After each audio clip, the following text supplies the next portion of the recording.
with a do-pass recommendation. Senator Denbrough moves House Bill 2004 as amended to the floor with a do-pass recommendation. Is there any further discussion? Is there any objection? Please note Senator Knopp and... Discussion. What? Oh, discussion. You're moving kind of fast. Sorry. Yeah, thank you, Madam Chair. Probably no one in the legislature has more experience than I do dealing with all the issues that go into the bill that we have before us today. As many people know, I work in the housing arena. I work for builders and developers running their association in Central Oregon. I also work for a nonprofit that creates and develops affordable housing. And I can tell you it's incredibly difficult. And it is my belief, after spending a third of my working adult life very attached to this, is that this crisis is a problem that was created by poor policy, and poor policy from this body. And you cannot suspend the law of supply and demand as it relates to housing. And the reason we have unhealthy markets today is because of well-intended but wrong policy as it relates to our ability to create housing. And so there's really four major functions in cost as it relates to creating housing, and that's the land itself, and then what in most communities is SDCs and fees, materials and labor.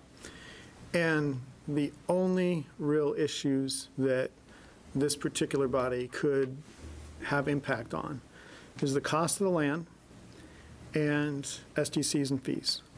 And this body has chosen again and again to make land more expensive through the regulatory process as it relates to being able to develop property, because there are many developers who wish to develop affordable housing and are unable to do so because they can't make it pencil because of land costs and because of SDC costs. And I will give you an example of how a healthy market worked and how it no longer works in the city of Bend. So right about the year 2000, my wife and I bought what I think most people would consider a starter home, although it was, I think, our third home in Bend. Only one at a time, though, not a landlord. Never quite had the courage to do that, and I respect people who put all their assets and livelihood on the line to do that. But back about 2000, so we bought a 4-bedroom, 2.5-bath home, about 2,000 square feet for about $136,000. That was affordable. It was affordable for us. And that same house today would probably be in the mid-300s. And that is because of lack of supply and a continually increasing demand. And so Oregon's land use policy has made it so difficult to expand a UGB and to have, actually to follow the law and to have a 20-year supply of land. And therefore, prices have risen on land. And so it makes it incredibly difficult to replicate, and they couldn't, in today's market, you couldn't replicate what we bought for an affordable price, really. And so a lot of those starter homes are $350 plus, and that stretches the ability of most Oregonians who are middle income to be able to afford housing. And so what we're left with is a crisis essentially of either legislative inaction or action.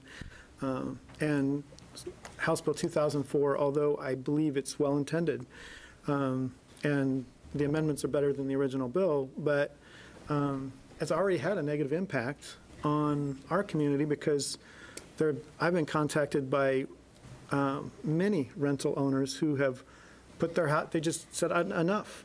and they put their houses up on the market. And those likely aren't going to turn back into rentals. They're going to turn into owner-occupieds, which is going to make the problem worse. And so until we are ready to deal with the underlying issues that will actually resolve the problem, I have to be a no vote. And so, therefore today I will be a no vote on the bill. Thank you so much. Yep, you're welcome. All right, with that, is there any objection to sending the bill to the floor? Is that no?